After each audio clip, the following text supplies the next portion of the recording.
Hello everyone, welcome to my channel Chem Master by Neeraj Mahajan. बच्चों, आज मैं आपको आपकी फिजिकल केमिस्ट्री के तीनों chapters that is solutions, electrochemistry and kinetics, हम इन तीनों चैप्टर की रिवीजन करेंगे एक ही वीडियो में। So it's very useful video for you. So just watch this video and revise all these three chapters in one shot. So let's start. जैसे कि हमारा फर्स्ट चैप्टर है सॉल्यूशन, तो हमारा फर्स्ट सॉल्यूशन चैप्टर में से हमें क्या है, सबसे पहले हमें क्या पढ़ते हैं, हमारी जो it's all is based on your NCERT. हमें एनसीईआरटी के बियॉन्ड कुछ नहीं जाना है, एनसीईआरटी ही पढ़नी है। अगर हम एनसीईआरटी करते हैं we will get 90% marks. Clear? तो सॉल्यूशन चैप्टर में सबसे पहले हमारी क्या आती हैं, types of solutions. Types of solutions. अब सॉल्यूशन टाइप्स ऑफ सॉल्यूशंस में अगेन हमने थ्री टाइप्स पढ़नी है, solid solutions, liquid solutions and gaseous solutions. Solid solutions, इनके again solution, it means solid solution में आपका क्या रहेगा, सॉल्वेंट हमेशा सॉलिड रहेगा। लिक्विड सॉल्यूशन में क्या रहेगा, सॉल्वेंट आपका लिक्विड रहेगा। गैसियस सॉल्यूशन में आपका जो सॉल्वेंट है हमेशा गैस रहेगी। तो आपने इन तीनों की, इट मींस टोटल कितनी टाइप होगी हमारी, 9 टाइप्स होगी। तो इन 9 टाइप्स के आपको एग्जांपल लर्न होने चाहिए, ठीक है।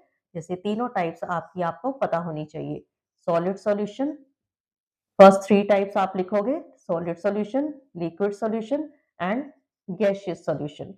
देन इन तीनों के आपको एग्जाम्पल पता होने चाहिए। सॉलिड सॉल्यूशन में आपका सॉल्वेंट जो है हमेशा सॉलिड रहेगा, liquid in solid, gas in solid, solid in solid. तो इसके लिए आपके जो तीन एग्जाम्पल्स हमारे क्या आ जाएंगे, अगर सॉलिड सॉलिड है तो एलॉय, लिक्विड सॉलिड है तो आपका एमलगम आ गया, देन गैस सॉलिड है तो आपका हाइड्रोजन इन पैलेडियम आ जाता है। इसी तरह से आपको इन तीनों के लिक्विड सॉल्यूशन के आपको एग्जांपल लर्न होने चाहिए। इसका sugar in water, sugar in water, carbon dioxide in water and water vapours. ठीक है, ये आपके तीन एग्जांपल हो गए। देन गैसियस सॉल्यूशन के आपके एग्जांपल क्या आने चाहिए, solid in gas, solid in gas में आपको क्या आएगा, camphor, camphor in air. Clear? Then आपका आता है क्लोरोफॉर्म, और आप इसका एग्जांपल दे सकते हो ह्यूमिडिटी। गैस इन गैस का आप एग्जांपल दे सकते हो, एयर। देन इसके बाद हमारा जो नेक्स्ट टॉपिक आता है that is a concentration terms. Concentration terms में आपने क्या करना है, molarity, it is the number of moles of solute dissolved in the given volume of solution. Molarity का सिंबल एम होता है। क्लियर? मोलैरिटी आपको पता होनी चाहिए, it is n upon V in 1000। Then आपकी आती है टर्म मोलैलिटी, मोलैलिटी का सिंबल स्मॉल m होता है। Small m again it is the number of moles dissolved in the given volume of solvent, given weight of solvent. Then आपकी term आती है mass percentage. Mass percentage क्या होती है, it is the number of moles of solute upon the total mass of solution, total mass of solution. It is the number of moles किसके हैं, आपके solute के हैं। देन उसके बाद आपकी आती है पीपीएम। पीपीएम क्या होती है, it is a mass of component, mass of component upon total mass of solution, इसका सॉल्यूशन का इंटू 10⁶। डेफिनेशन आपको अच्छी तरह से आनी चाहिए।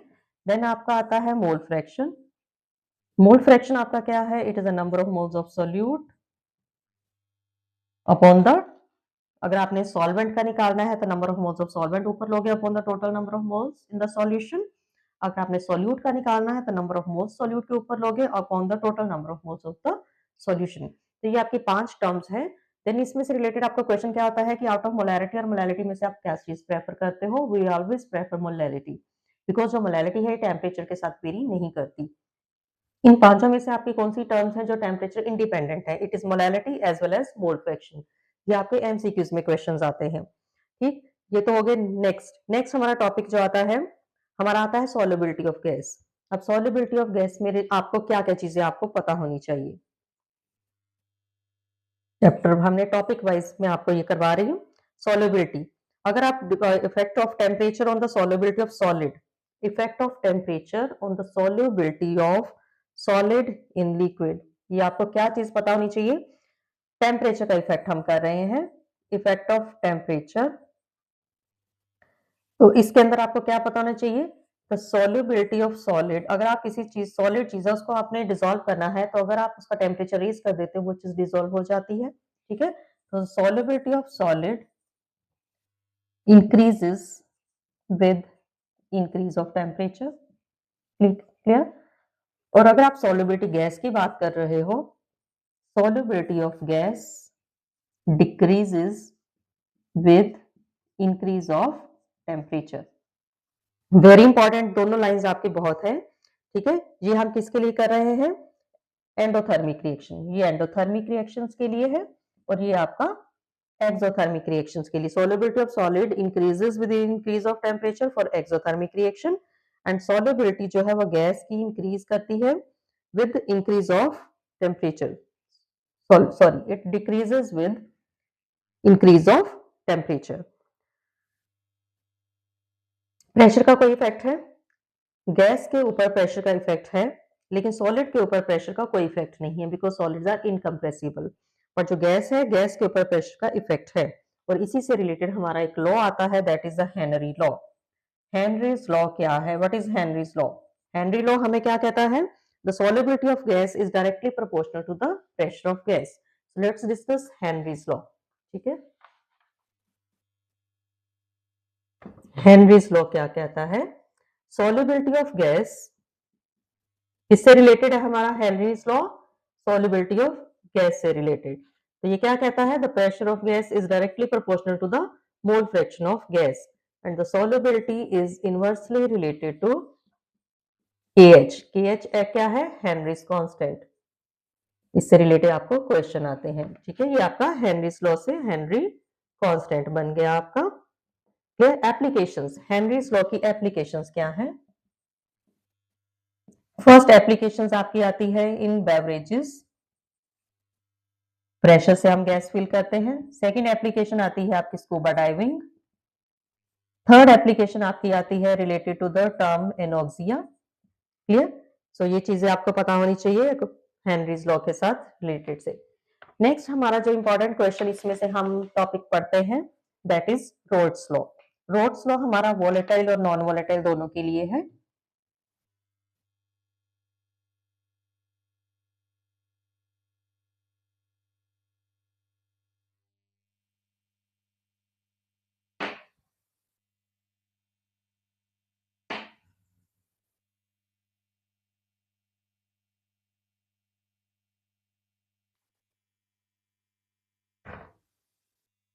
For volatile as well as for non-volatile।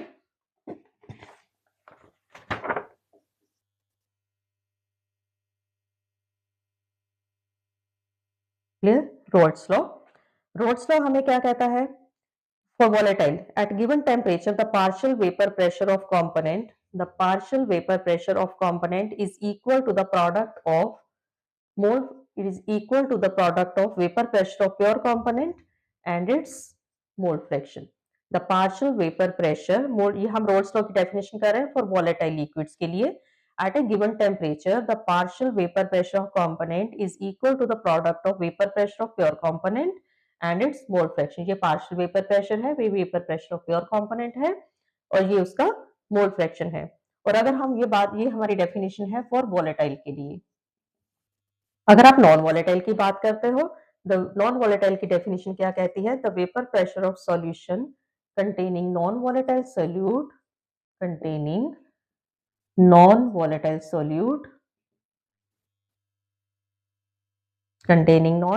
solute is directly proportional to mole fraction of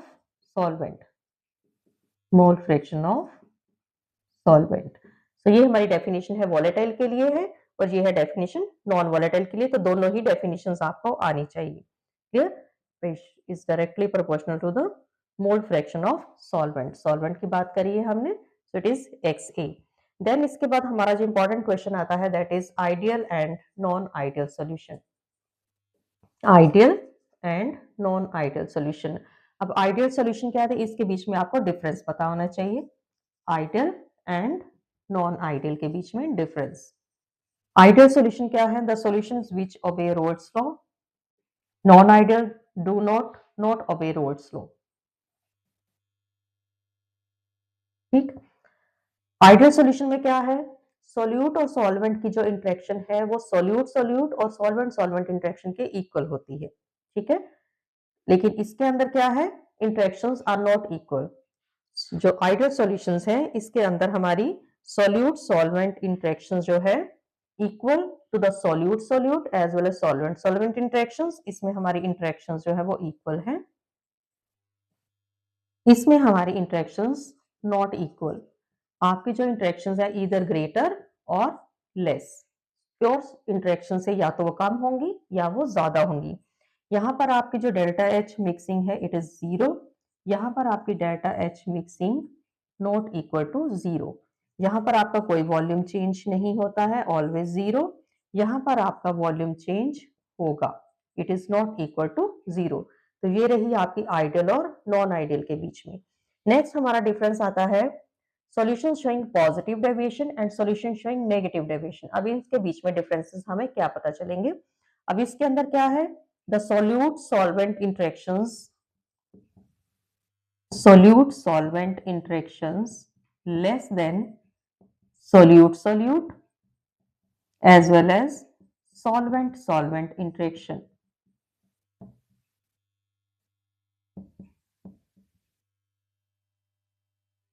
इसमें क्या है, द solute solvent interaction जो है it is greater than solute solute as well as solvent solvent interaction। ये हो गया second. इसमें difference आपका क्या आता है, अब क्योंकि डेल्टा एच, इसमें आपकी डेल्टा एच मिक्सिंग क्या है, ग्रेटर देन 0 है, इसमें आपकी डेल्टा एच मिक्सिंग जो है वो लेस देन 0 है। देन इसमें डेल्टा वी जो है इट इज ग्रेटर देन 0, इसमें आपका डेल्टा वी मिक्सिंग क्या है, it is less than 0। Then fourth difference, हमें इसके साथ में ही हमें पॉजिटिव नेगेटिव के एग्जाम्पल भी देने हैं।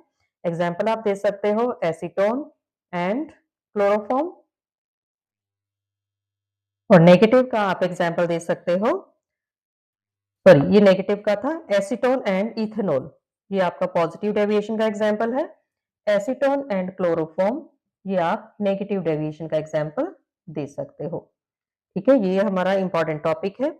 नेक्स्ट इसके बाद हमारा जो क्वेश्चन आता है, नेक्स्ट टॉपिक जो आता है दैट इज एजियोट्रॉप्स। एजियोट्रॉप्स क्या होते हैं, these are the constant boiling mixture, constant boiling mixtures होते हैं, you can't separate them, these are the constant boiling mixtures, these are constant boiling mixtures and they do not distill over, cannot undergo distillation,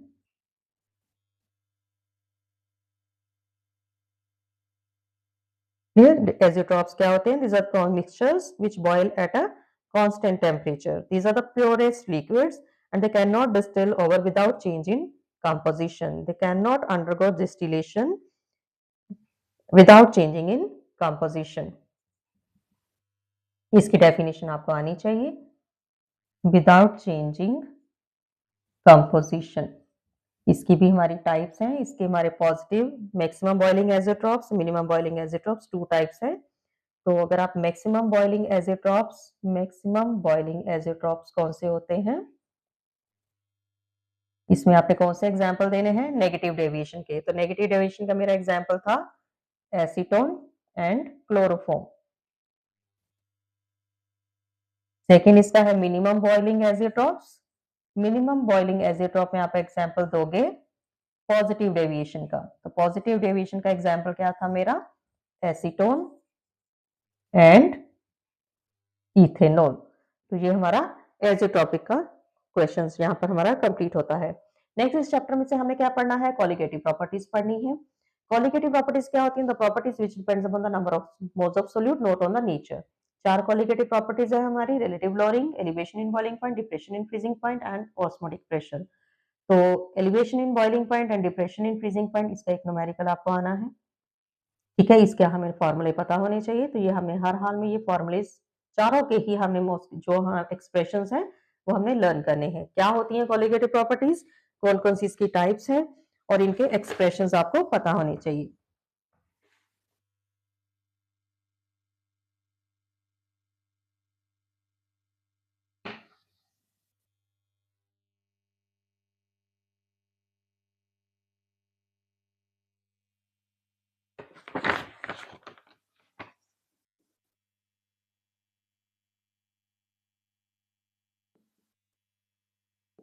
4 qualitative properties which depends upon the number of moles of solute, और चारों के ही आपको expressions पता होनी चाहिए। Next हमारी आती है isotonic solutions। Isotonic solutions क्या होते हैं? The solutions which are having same osmotic pressure। Clear? Isotonic solution क्या होते हैं? Solutions having same osmotic pressure। Then आते हैं हमारे hypertonic solution। Hypertonic solutions में क्या है? The solutions दोनों में से जो एक है, one with high osmotic pressure। osmotic pressure का सिंबल पाई होता है। देन हाइपोटोनिक सॉल्यूशन क्या है?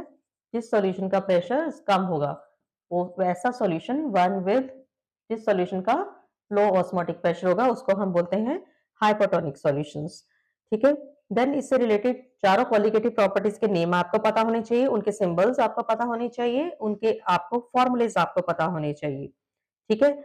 देन इसके बाद हम क्वेश्चन पूछा जाता है हमारा, हम जब आपके वैक्सीनेशन लगती है, इंजेक्शंस लगते हैं, तो उसमें 0.91% सलाइन सॉल्यूशन यूज किया जाता है। बिकॉज जो 0.91% सलाइन सॉल्यूशन है, इसकी जो कंसंट्रेशन है हमारे आरबीसी की, जो हमारे ब्लड के अंदर हमारा जो प्लाज्मा होता है, इसकी कंसंट्रेशन जो है उसके साथ रिजेंबल करती है। It is isotonic. जो हमारा ये सलाइन सॉल्यूशन है इज आइसोटोनिक विद आरबीसी, कि आरबीसी के अंदर जो फ्लूइड प्रेजेंट है ये उसके साथ आइसोटोनिक होता है, इसलिए हम 0.91% NaCl सॉल्यूशन, सलाइन सॉल्यूशन क्या होता है? NaCl सॉल्यूशन जो है इंजेक्शंस में यूज करते हैं, बिकॉज इसकी जो कंसंट्रेशन है it is isotonic with the RBC. Isotonic होगा ना, अगर कम ज्यादा होगा तो हमारे जो आरबीसी है श्रिंक हो जाएंगे या स्वेल हो जाएंगे, तो it leads to death also. So हमेशा 0.91% जो है सलाइन सॉल्यूशन यूज किया जाता है। देन उसके बाद हमारा आता है वेंट होफ फैक्टर। ठीक है। वेंट होफ फैक्टर हमारा क्या होता है? That is it is equal to I, इसका सिंबल आई है। It is normal molar mass upon observed molar mass. Normal molar mass और अपॉन ऑब्जर्व्ड मोलर मास। तो हमारा अगर सॉल्यूशन जो है, हमारे पास सॉल्यूशन ऐसा है जिसमें हमारे पार्टिकल्स एसोसिएट कर रहे हैं या उसमें हमारे पार्टिकल्स डिसोशिएट कर रहे हैं या कुछ भी नहीं करते, तो उसमें हमारा वेंट ऑफ फैक्टर कैसे वेरी करता है? जो आई है, अगर हमारा सॉल्यूशन जो है उसमें एसोसिएशन शो कर रहा है तो आई की वैल्यू लेस देन 1 होती है। ठीक है। It is during association. I की वैल्यू ग्रेटर देन 1 होती है। कब होती है? अगर हमारा सॉल्यूशन डिसोशिएशन शो करता है। आपका सोल्यूट अगर एसोसिएट करता है तो लेस देन 1, डिसोसिएट करता है तो मोर देन 1। अगर तो वो ना तो एसोसिएशन करता है, नो डिसोसिएशन, कुछ भी नहीं कर रहा है, तो उसकी वैल्यू 1 के बराबर होती है। ठीक है। सो ये हमारा कंप्लीट चैप्टर है जो हमने डिस्कस कर लिया है। नेक्स्ट हमारा जो है, अब वन मोर, जो हमारा कॉलिगेटिव प्रॉपर्टीज है वो क्या करती हैं? अगर तो कॉलिगेटिव प्रॉपर्टीज जो है मॉलिक्यूलर मास के इनवर्सली रिलेटेड होती है, ये भी टर्म आपको पता होनी चाहिए। अगर मॉलिक्यूलर मास, कॉलिगेटिव प्रॉपर्टीज अगर इंक्रीज हो रही हैं तो मॉलिक्यूलर मास डिक्रीज होगा, अगर कॉलिगेटिव प्रॉपर्टीज डिक्रीज हो रही हैं तो मॉलिक्यूलर मास इंक्रीज होगा। तो ये थी हमारे कंप्लीट सॉल्यूशन चैप्टर की रिवीजन। नेक्स्ट हमारा चैप्टर आता है इलेक्ट्रोकेमिस्ट्री। अब इलेक्ट्रोकेमिस्ट्री में हमें क्या-क्या चीजें जो है वो पता होनी चाहिए। So let's revise electrochemistry. Electrochemistry में सबसे पहले हमारी कुछ कंडक्टेंस रिलेटेड टर्म्स आती हैं, तो उन टर्म्स में से आपको क्या-क्या पता होना चाहिए?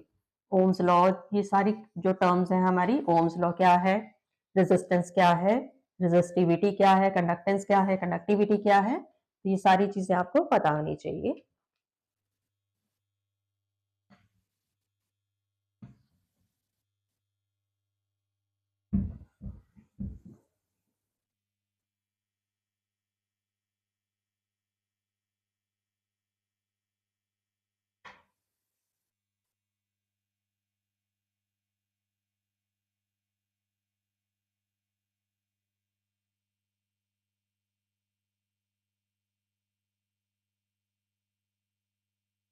चलिए नेक्स्ट हम चैप्टर अभी डिस्कस करेंगे electrochemistry.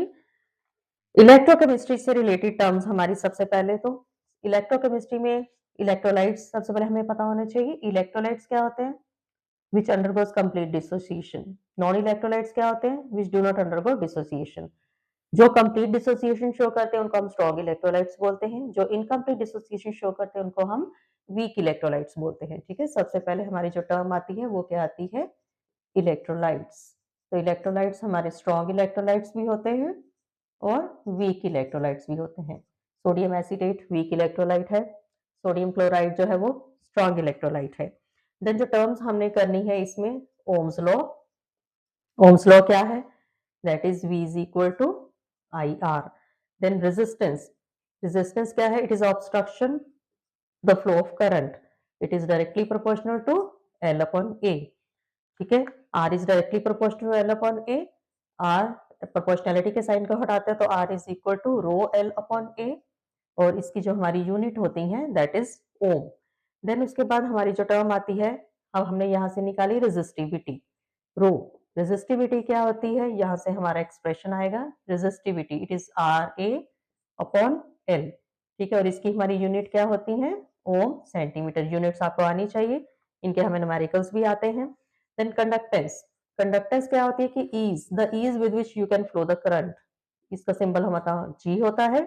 G is equal to 1 upon R, R का ऑपोजिट हो गया ना, तो इसकी हमारी जो है यूनिट क्या आ जाएंगी, ओम इनवर्स। देन आती है हमारी स्पेसिफिक कंडक्टेंस। स्पेसिफिक कंडक्टेंस का सिंबल क्या होता है हमारा, K, कापा भी जिसको हम बोलते हैं। तो K क्या होती है हमारी, cell constant upon R। Clear, so K क्या है हमारा, K is equal to 1 upon rho, ये हमारी रेजिस्टिविटी का ऑपोजिट होती है। ठीक है, रेजिस्टिविटी का आपकी ये है छोटा सा p जिसको आप लिखते हो, तो K जो है हमारी स्पेसिफिक कंडक्टेंस जो है रेजिस्टिविटी का रिवर्स होती है। तो इसको आप अगर निकालते हो तो ये क्या आता है आपका L R अपॉन A। इसको आप सॉल्व करते हो तो it is G L upon A, और इसकी हमारी यूनिट क्या आती है, ohm inverse centimetre inverse.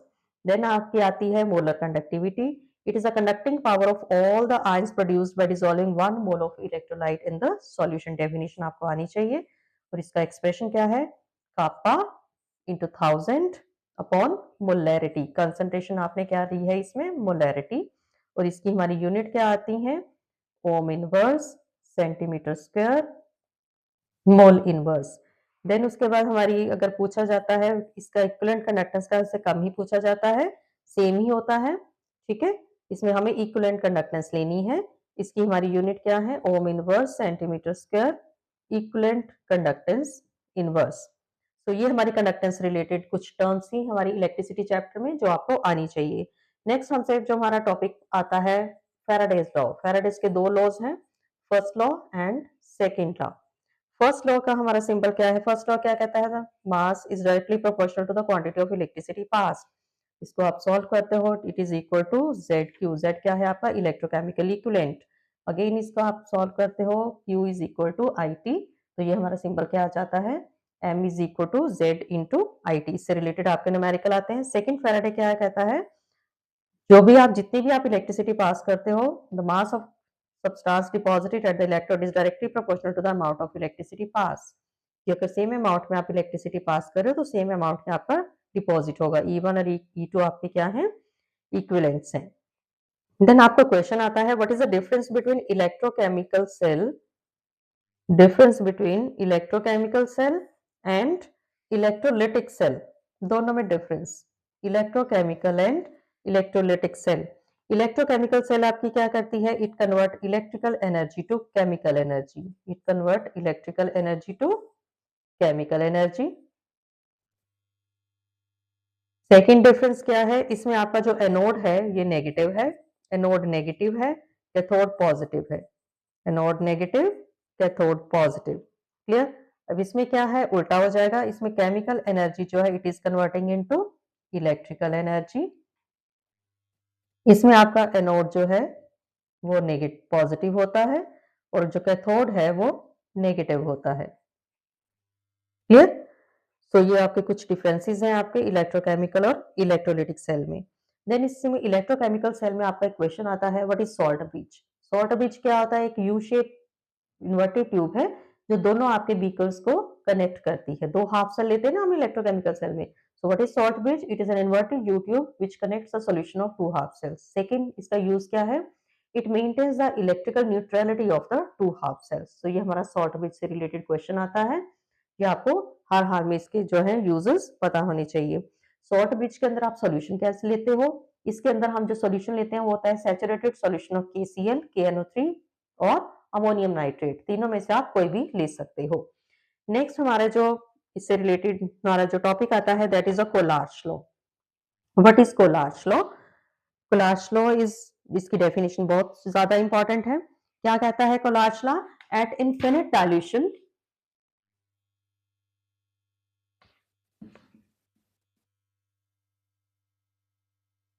कोलार्च law क्या है? At infinite dilution each ions make definite contribution towards the conductivity of electrolyte. तो इसका आपको सिंबल आना चाहिए. कोलार्च लॉ का सिंबल क्या है आपका? डेफिनेशन आनी चाहिए. It is lambda plus V plus lambda negative V negative. ठीक है, ये आपके कोलार्च लॉ का एक्सप्रेशन है. Each ion is making definite contribution towards the conductivity of electrolyte.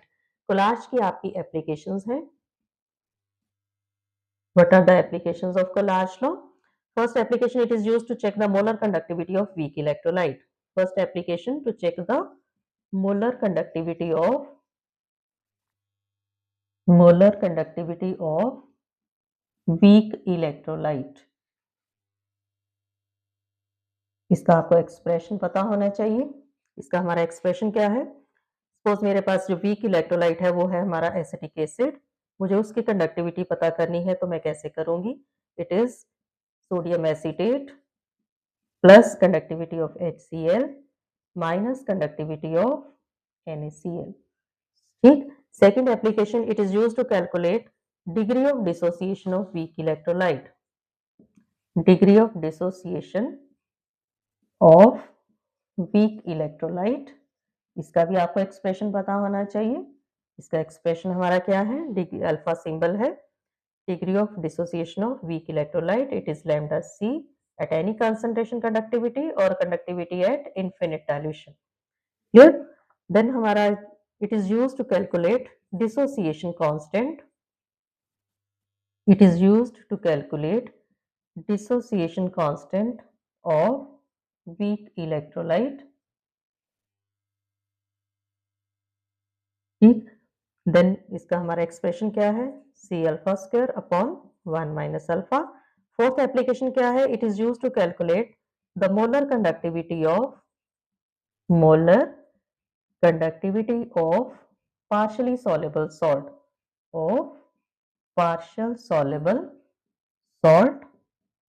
तो इसका हमारा जो है फोर एप्लीकेशंस हैं हमारी. देन इसी से रिलेटेड हमारा एक एक्सप्रेशन आता है that is lambda m is equal to lambda m nought minus a root c when c approach 0. और इस इक्वेशन को हम, and this is follow at low concentration. Clear? इसको हम ओनसागर इक्वेशन भी बोलते हैं. ये आपका एमसीक्यू का क्वेश्चन भी आता है. नेक्स्ट हमारा जो इलेक्ट्रोकेमिस्ट्री में इंपॉर्टेंट चीज है that is nursed equation. What is nursed equation? Nursed equation का आपको एक्सप्रेशन पता होना चाहिए. नर्स्ड इक्वेशन क्या है? E cell is equal to E note cell minus RT upon NF log metal upon metal in ionic form. Clear? ये हमारी nursed equation का एक्सप्रेशन है. और इसका फाइनल एक्सप्रेशन आपको क्या होता है वो आपको पता होना चाहिए. E cell is equal to E note cell minus 0.0. अगर ये सारे कहाँ से आया? जब आपने R, T और F की वैल्यू फिल कर दी. R constant, T absolute temperature, F आपका फैराडे है. सिर्फ N की वैल्यू आपकी वेरी करेगी. लोग 1 अपॉन, क्योंकि मेटल जो है वो सॉलिड स्टेट में यूनिटी है तो हमने उसका 1 फिल करा है. And metal in ionic form. ये इक्वेशन कब है? At 25 degree centigrade temperature. Clear? तो ये हम नर्स्ड इक्वेशन से रिलेटेड हमारे न्यूमेरिकल्स भी आते हैं और ये एक्सप्रेशन हमें हर हाल में पता होना चाहिए. नेक्स्ट हमारे पास कुछ रिलेशनशिप्स हैं.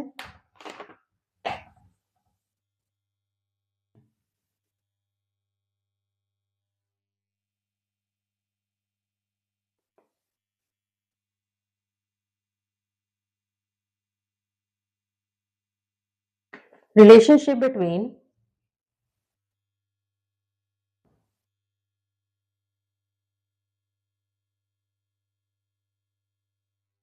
E node, delta G node, Gibbs and KC.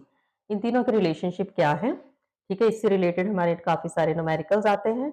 Delta G naught is equal to minus E naught cell, या हमें पता होना चाहिए।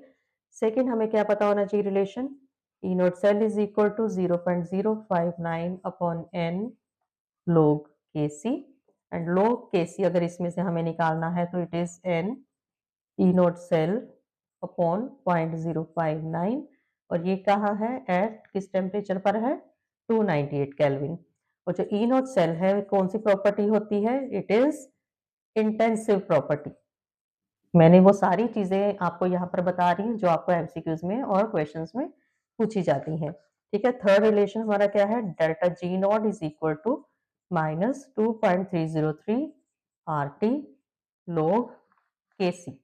ठीक है, अब E note cell delta G और के, अगर आपकी ई नोट सेल पॉजिटिव आ रहा है तो डेल्टा जी स्टैंड वेरी करेगा, और k की वैल्यू क्या आएगी? It is greater than 1। अगर ये सारी चीजें आ रही हैं तो आपका जो है प्रोडक्ट फॉर्मेशन बनेगा। It favours product formation.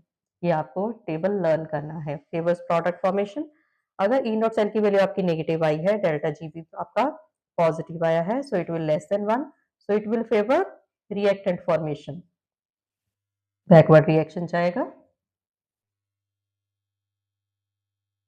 ठीक है, अगर ये आपकी वैल्यू 0 आ रही है तो इसकी वैल्यू 1 आ जाएगी। It means equilibrium, equal formation of product and reactant, equal formation of reactant and product. तो ये आपको रिलेशन हर हाल में पता होना चाहिए। नेक्स्ट, इसके बाद हमारी आती है electrochemical series.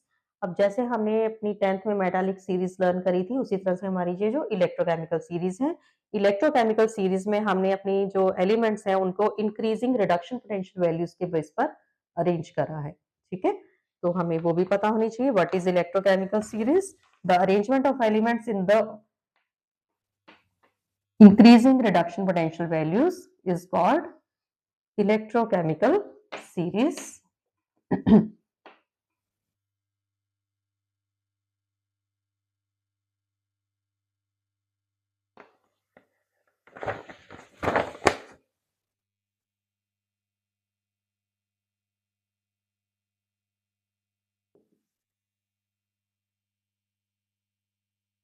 Electrochemical series definition आपको पता है। जब आपका external, when E external is less than E cell, आपकी जो इलेक्ट्रोकेमिकल सेल है continuously work without any interruption, it will work continuously. When E external is equal to E cell, no current will flow. No current flow. And when E external greater than E cell, it acts as electrolytic cell. Okay, अब cell क्या होती हैं? Cell दो तरह की होती हैं, primary as well as secondary. Primary cell जो है ये चार्ज नहीं होती हैं, सेकेंडरी सेल जो है वो चार्जेबल होते हैं। प्राइमरी सेल में हमारी दो सेल्स आती हैं, एक तो आती है हमारी ड्राई सेल आती है, देन दूसरी हमारी आती है, फर्स्ट हम चलो प्राइमरी सेल की बात करते हैं, ड्राई सेल। इसमें आपको क्या क्या पता होना चाहिए? कैथोड एनोड पता होना चाहिए। ड्राई सेल में आपका जिंक जो है वो एनोड है, और MnO2 जो है वो आपका कैथोड है।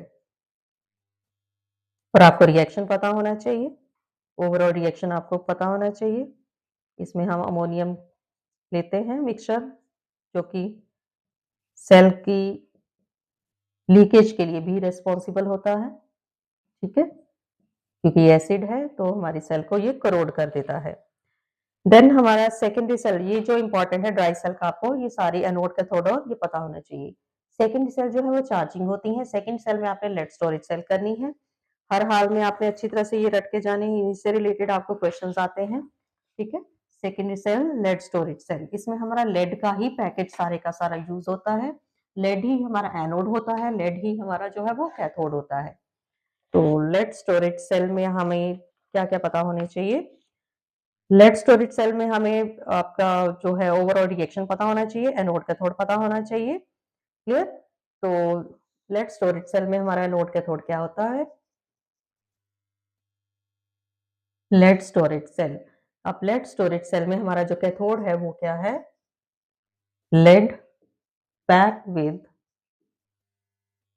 Lead packed with PbO2। Anode क्या है हमारा? ये लेड ही है। इलेक्ट्रोलाइट इसमें हम कौन सा यूज करते हैं? इलेक्ट्रोलाइट इसमें हम यूज करते हैं 38% H2SO4। क्लियर? इसके अलावा हमारी निकल कैडमियम सेल भी है। निकल कैडमियम सेल जो है एक्सपेंसिव है, इसलिए वो ज्यादा अच्छी तो है but it is expensive than lead storage cell. अब लेड स्टोरेज सेल में आपका जो ओवरऑल रिएक्शन है वो आपका क्या होता है लेड स्टोरेज सेल का? It is anode plus cathode plus electrolyte, you get lead sulphate plus water, equation balance होनी चाहिए। ये है आपकी चार्जिंग। जब आपकी जो है कुछ आपकी सल्फ्यूरिक एसिड जो कंज्यूम हो जाता है, आपकी सेल काम करना बंद कर देती है, तब हमें उसकी रिचार्जिंग करानी पड़ती है। जब आपने रिचार्जिंग करनी है तो ये रिएक्शन रिवर्स हो जाएगा, आपका जो प्रोडक्ट है वो रिएक्टेंट बन जाएगा और रिएक्टेंट आपका प्रोडक्ट बन जाएगा। क्लियर? तो ये आपने सेल में से इतना करना है। Then what is SHE? SHE आपका क्या है? Standard hydrogen electrode. Standard hydrogen electrode. तो स्टैंडर्ड हाइड्रोजन इलेक्ट्रोड जो है इसका आपने सारी की सारी कंडीशंस जो हम स्टैंडर्ड लेते हैं। कंसंट्रेशन 1 मोलर होती है, टेम्परेचर 298 होता है, प्रेशर 1 बार होता है। तो इलेक्ट्रोड पोटेंशियल जो है आपका SHE का हमेशा 0 रहता है। ये सारी चीजें आपको पता होनी चाहिए। Electrode potential is always 0। SHE का जो इलेक्ट्रोड पोटेंशियल है इट इज ऑलवेज 0। नेक्स्ट हमारे पास जो टॉपिक आता है that is a corrosion. Rust. Rust क्या होता है? Corrosion of iron. और इसका फॉर्मूला क्या होता है? Fe2O3.XH2O। ये हमारा रस्ट का फॉर्मूला है। जब रस्ट हो जाता है, जब जंग लग जाता है लोहे के ऊपर, तो क्या उसके ऊपर कौन कौन से रिएक्शंस हमारे होते हैं? हमारी जितनी भी आयरन के ऊपर इम्प्योरिटीज हैं दे एक्ट एज इलेक्ट्रोलाइट। तो उसके लिए जो है कोरोजन के लिए क्या क्या चीजें जरूरी चाहिए? मॉइस्चर चाहिए होता है, ऑक्सीजन चाहिए होती है, पानी चाहिए होता है। तो उस केस में एनोड कैथोड क्या एक्ट करते हैं? मेटल की सरफेस जो है जिसके ऊपर इम्प्योरिटीज है इट एक्ट एज एनोड। तो उसमें क्या रिएक्शन उस टाइम होता है? ये हमारा उस टाइम एनोड के ऊपर रिएक्शन होता है। आयरन, आपका आयरन है उसकी ऑक्सीडेशन हो जाती है। ठीक है? Then hydrogen it get converted to H, then 4H इसी तरह से बनते हैं and they react with oxygen present at the atmosphere and get converted into water. तो ये रिएक्शन हमारा क्या कहाँ पर होता है? कैथोड। ओवरऑल रिएक्शन क्या हो गया हमारा? एनोड प्लस कैथोड पे जो रिएक्शन हुए हैं एंड वी गेट, ये हमारा है ओवरऑल रिएक्शन। हम कैसे प्रिवेंट कैसे कर सकते हैं? हम बैरियर मेथड अप्लाई करते हैं, पेंट कर देते हो, ग्रीस अप्लाई कर देते हो, ऑयलिंग कर देते हो, गैल्वेनाइजेशन कर देते हो, और जिस मेटल की जो मेटल ज्यादा एक्टिव है उसकी हम कोटिंग कर देते हैं। तो इस तरह से हमारी आयरन की जो आर्टिकल्स हैं वो सेफ रहते हैं। So this is the electrochemical theory of corrosion. Next उसके बाद हमारा जो इंपॉर्टेंट टॉपिक आता है that is hydrogen oxygen fuel cell. Hydrogen oxygen fuel cell it is used in Apollo space programs में हमारी यूज की जाती है। इसमें हमारे जो रिएक्टेंट्स और इसमें ओवरऑल रिएक्शन है हमारा hydrogen plus oxygen give rise to two water molecules. इसमें हमारे जो रिएक्टेंट्स हैं हाइड्रोजन एंड ऑक्सीजन ही है। तो ओवरऑल ये हमारा जो फ्यूल सेल है ये बहुत बहुत ज्यादा एफिशिएंट है। एंड एडवांटेजेस क्या है? एक तो एफिशिएंसी बहुत ज्यादा है, दूसरा ये पोल्यूशन बिल्कुल भी क्रिएट नहीं करता है। हाइड्रोजन गैस ऑक्सीजन गैस से बिल्कुल भी पोल्यूशन क्रिएट नहीं करता है। थर्ड, इसमें कॉन्टिन्यूसली हम सप्लाई करते रहते हैं रिएक्टेंट्स और कॉन्टिन्यूसली हमें एनर्जी मिलती रहती है। So this is the use of fuel cell. So ये थे हमारे हम टॉपिक्स जो है कुछ इंपॉर्टेंट टॉपिक्स जो हमारे इलेक्ट्रोकेमिस्ट्री चैप्टर में से थे। Next we will discuss kinetics. Kinetics में से हमें क्या क्या करना है? सबसे पहले तो व्हाट इज रेट इक्वेशन। हमारा जो रेट है वो क्या होता है? It is a change in concentration of reactant और the change in concentration of product with respect to the time.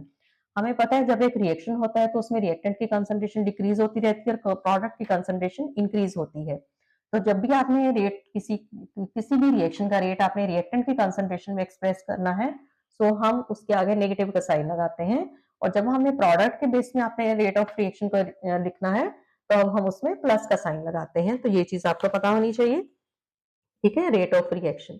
Rate of reaction क्या होता है? It is change in concentration. अगर रिएक्टेंट के उसमें फॉर्म में आपने लिखना है सो इट इज माइनस का साइन आता है, और अगर आपने प्रोडक्ट की कंसंट्रेशन में लिखना है तो उसमें प्लस का साइन आता है, बिकॉज प्रोडक्ट की कंसंट्रेशन इंक्रीज होती है, रिएक्टेंट की कंसंट्रेशन जो है हमेशा डिक्रीज करती है। नेक्स्ट है जो आपका जो रेट है वो किसके ऊपर डिपेंड करता है, कौन कौन से फैक्टर्स हैं, किन किन फैक्टर्स के ऊपर हमारा रेट डिपेंड्स करता है। फर्स्ट क्या है? Surface area. More is a surface area, more will with the rate of reaction. Second क्या है? Temperature. More is the temperature, more will with the rate of reaction. Third catalyst, if you apply catalyst, more will with the rate of reaction. Fourth है radiation. If you expose your reactants with radiations, our rate of reaction increases. Next हमारा है concentration. अगर आप reactants की concentration increase कर देते हो आपका रेट भी इंक्रीज हो जाता है। ठीक है। नेक्स्ट हमारा है रेट लॉ। रेट जो रेट है इस किसके बराबर होता है? It is equal to K concentration of reactants, और बी रेट जो है it is directly related to the concentration of reactant.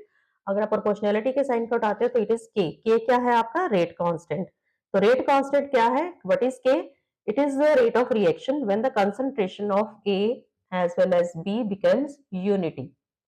ये आपका क्वेश्चन पिछली बार भी आया था। What is rate constant? It is the rate of reaction when the concentration of reactant and products becomes unity. ये आपको पता होना चाहिए। देन रेट लॉ क्या है? रेट लॉ को आप एक्सप्रेस कैसे करते हो? सपोज आपके पास एक रिएक्शन है, लाइक ये आपका रिएक्शन है, ये आपके स्टोइकियोमेट्रिक कोएफिशिएंट है जो स्मॉल लेटर्स में लिखे हैं। क्लियर? तो अगर आपने इसका रेट एक्सप्रेस करना है तो कैसे करोगे? Rate is equal to K concentration of A raise to power A concentration of B raise to power B. इसमें सिर्फ हम रिएक्टेंट्स लेते हैं। क्लियर? इस तरह से आपने एक्सप्रेस करना है। Next is what is order?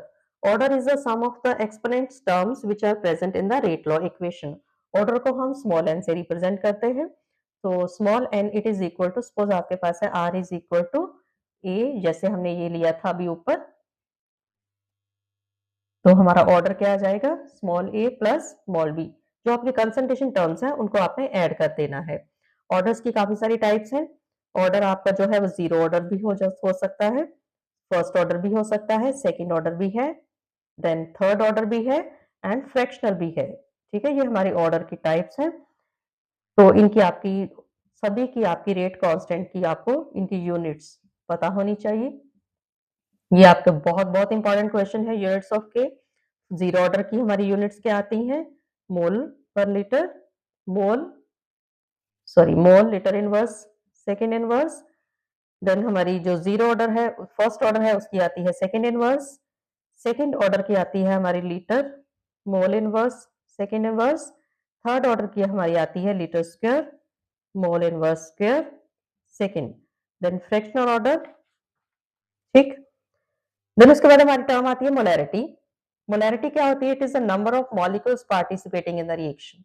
Molecularity never exceed 3, 3 से ज्यादा एक्सीड नहीं करती, because it is a number of molecules which are participating in the reaction. अब आप एक इक्वेशन बैलेंस करते हो तो उसमें कई बार बैलेंसिंग के टाइम हम बहुत सारे स्टोइकियोमेट्रिक कोएफिशिएंट लगाते हैं, उसके कई बार तो अगर उनको आप ऐड करोगे तो वो उनके नंबर ऑफ मॉलिक्यूल्स ऐड करते हो तो 20 30 भी आ जाते हैं, but it is not possible. Molecularity never exceed 3, because molecularity किसके ऊपर डिपेंड करती है? नंबर ऑफ इफेक्टिव कोलिजन्स के ऊपर। आपका रेट जो रिएक्शन है रिएक्टेंट्स के प्रोडक्ट्स में कन्वर्ट होना है, इट डिपेंड्स अपना effective collisions.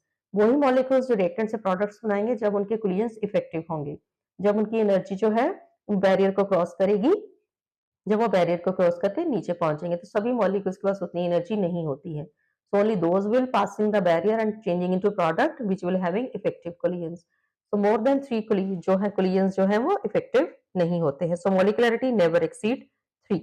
Then elementary reaction and complex reaction क्या होता है? एलिमेंट्री रिएक्शन, अगर एक रिएक्शन सिंगल स्टेप में हो रहा है उसको आप एलिमेंट्री रिएक्शन कहते हो, और इन कॉम्प्लेक्स अगर रिएक्शन जो है 2 या 3 स्टेप्स में होता है। अगर आपका रिएक्शन 2 या 3 स्टेप्स में होता है तो उसमें जो स्लोएस्ट स्टेप है वो हमारा रेट डिटरमिनिंग स्टेप होता है। ये हमने याद रखना है। ठीक। नेक्स्ट इसके बाद आपको ऑर्डर और मॉलिकुलरिटी में डिफरेंस पता होना चाहिए। अभी अभी हमने पढ़ा है दोनों टर्म्स, तो दोनों के बीच में आपको डिफरेंस आना चाहिए, difference between the order and molecularity of reaction. Very important question, हर हाल में आपको ये पता होना चाहिए। नेक्स्ट हमारे पास आती है integrated rate equations for zero as well as first order reaction. इनके आपको एक्सप्रेशन करने हैं। जो हमारे फॉर्मूलेज हैं इनके हमारे ग्राफ भी काफी ज्यादा इंपॉर्टेंट है। सो इंटीग्रेटेड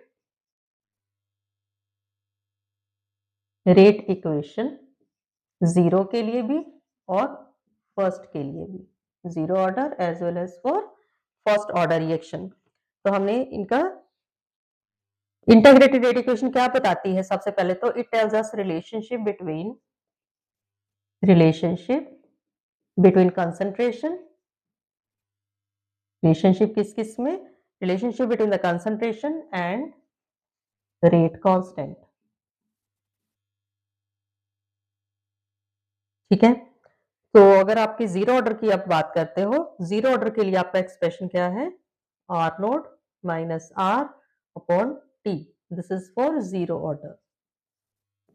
और फर्स्ट ऑर्डर के लिए हमारा एक्सप्रेशन क्या है? k is equal to 2.303 T log R naught upon R, ये है हमारा फर्स्ट ऑर्डर के लिए। ठीक, k is equal to 1 upon T, 1 upon R minus 1 upon R naught, ये है हमारा सेकेंड ऑर्डर के लिए। ठीक है, ये हमने k की वैल्यूज लिखी हैं। अगर आप हाफ लाइफ की बात करते हो, so half life zero order के लिए हमारी हाफ लाइफ क्या है? आर नोट अपॉन के, ये है हमारी जीरो के लिए। Then T half is equal to 0.693 upon K, ये है हमारी फर्स्ट के लिए। T half is equal to 1 upon K concentration of R naught, ये है हमारी सेकेंड ऑर्डर के लिए। ये एक्सप्रेशन आपको पता होनी चाहिए। देन उसके बाद हमारे पास ग्राफ भी आते हैं। अगर मैं ग्राफ बना रही हूँ रेट और कंसंट्रेशन ऑफ रिएक्टेंट, ठीक है, रेट है और ये कंसंट्रेशन ऑफ रिएक्टेंट है। अगर मेरा ग्राफ ऐसा आता है तो इट इज जीरो ऑर्डर। ठीक है, rate and concentration of reactant. अगर मेरा ग्राफ ऐसा आता है सो इट इज फर्स्ट ऑर्डर के लिए। अगेन अगर मेरा ग्राफ, अब यहां पर मैंने कंसंट्रेशन ऑफ रिएक्टेंट जो है वो स्क्वायर कर दी है। ठीक है, अगर स्क्वायर पर ग्राफ आता है तो it is for second order के लिए, ये हमारा सेकेंड ऑर्डर का ग्राफ आ जाएगा। ठीक है, ये आपको पता होनी चाहिए। ग्राफिकल क्वेश्चंस भी आपको आ जाते हैं। ये बहुत बहुत इंपॉर्टेंट आपके जो टॉपिक्स हैं जो हमने अभी डिस्कस किए हैं, तो एक ही वीडियो में आपको सब कुछ पता चल रहा है। देन उसके बाद हमारी जो activation Arrhenius equation, very very important. Arrhenius equation क्या है? इसका है k is equal to A E minus E A upon R T. अगर आप इसका लॉग लेते हो, लॉग के टू, दो रिएक्शंस आपके हो रहे हैं, it is E A upon 2.303 1 upon T1 minus 1 upon T2। ये आपके न्यूमेरिकल पर्पस के लिए बहुत बहुत इंपॉर्टेंट आपका एक्सप्रेशन है। फिर एक्टिवेशन एनर्जी क्या होती है? It is extra energy which is carried by the reactant to cross the energy barrier so as to change into the product. तो एक्टिवेशन एनर्जी क्या है? एक्स्ट्रा एनर्जी जो रिएक्टेंट के पास होनी चाहिए, which the reactant molecules must possess convert into the products. तो definition आपको आनी चाहिए। एक्टिवेशन एनर्जी क्या होती है, थ्रेशोल्ड एनर्जी क्या होती है, तो ये सारी चीजें आपको नॉलेज होनी चाहिए इसकी। तो एक्टिवेशन एनर्जी जो है, अगर आपको एक्टिवेशन एनर्जी क्या होती है? It is a threshold energy minus energy of reactant. ठीक है, ये भी आपको एक्सप्रेशन आना चाहिए। Activation energy is equal to threshold energy minus energy of reactant. Then catalyst क्या होता है? कैटालिस्ट जो है, it is increases the rate of reaction without participating. तो अगर तो आपका ये रिएक्शन एक ऐसा चल रहा है रेट और रिएक्टेंट के बीच में, अगर तो आपका एक रिएक्शन था, आपने कैटलिस्ट अप्लाई करा तो आपका ये हो गया, तो कैटलिस्ट ने क्या करा? आपके रिएक्शन की जो एक्टिवेशन एनर्जी है वो कम कर दी। ठीक है, ये एक्टिवेशन एनर्जी कम कर दी तो जो रिएक्टेंट है वो जल्दी से क्रॉस करके, इस चीज को हम क्या बोलेंगे? Positive catalysis. कैटालिस्ट दो तरह के होते हैं, पॉजिटिव रिएक्शन जो है इंक्रीज भी करते हैं, रिएक्शन का रेट डिक्रीज भी करते हैं। अगर आपके पास कोई ऐसा एक रिएक्शन था, rate and concentration of reactant के बीच में आपका ग्राफ है, ऑलरेडी ये था, आपने रिएक्टेंट डाला, आपने कैटालिस्ट डाला, ये विद कैटालिस्ट। अब कैटालिस्ट ने क्या करा, एक्टिवेशन एनर्जी बढ़ा दी, कितनी बढ़ गई ना, तो ये क्या होगी आपकी नेगेटिव कैटालिसिस। इसको आप क्या बोलोगे, नेगेटिव कैटालिसिस। और नेगेटिव कैटालिसिस ने क्या करा, रिएक्शन रेट डिक्रीज कर दिया है, तो ये क्या है, ये रिएक्शन के लिए क्या एक्ट करेगा, एज ए पॉइजन। ठीक है। Next is collision frequency. Collision frequency क्या होती है, it is a number of collisions which are taking place per unit time. Number of collisions, collision frequency क्या रिलेट करती है, number of collisions per unit time, कितने collisions कितने time में हो रहे हैं। ठीक है। अब कोलिजन फ्रीक्वेंसी हमें क्या कहती है कि सारे के सारे कोलिजन्स इफेक्टिव नहीं होते हैं, only few collisions are effective, only few collisions are effective collisions. अब कोलिजन्स होने के लिए और इम्पॉर्टेंट चीज क्या होनी चाहिए, प्रॉपर ओरिएंटेशन होनी चाहिए आपके रिएक्टेंट के लिए। अगर तो प्रॉपर ओरिएंटेशन होगी तभी आपके कोलिजन्स इफेक्टिव होंगे, नहीं तो नहीं होंगे। देन हमारी क्या है, threshold energy is a minimum energy, threshold energy it is the minimum energy, it is the minimum energy for collisions। इतनी एनर्जी तो कम से कम होनी चाहिए, और ओरिएंटेशन होनी चाहिए, थ्रेशोल्ड एनर्जी होनी चाहिए, और जो रेट है it is directly related to the temperature. If 10 degree increases, rate of reaction become double, rate of reaction जो है वो ऑलमोस्ट डबल हो जाता है जस्ट 10 डिग्री टेम्परेचर रेनोसिस, बिकॉज काइनेटिक एनर्जी बढ़ जाती है। आर्हेनियस का आपको ग्राफ भी आता है, इसका ग्राफ भी आपको पता होना चाहिए, log k और 1/t के बीच में अगर आप ग्राफ बनाते हो तो इस तरह का एक ग्राफ आता है। ठीक है। तो इसमें से आपका जो स्लोप है, स्लोप की वैल्यू क्या होती है, इट इज -EA/2.303, तो ये आपका स्लोप बताता है। सो ये अब हमने 3 चैप्टर्स हमने रिवाइज करे हैं एक ही वीडियो में। आई होप ये वीडियो आपके लिए यूजफुल रहेगी। So like, share and subscribe this video. Thank you.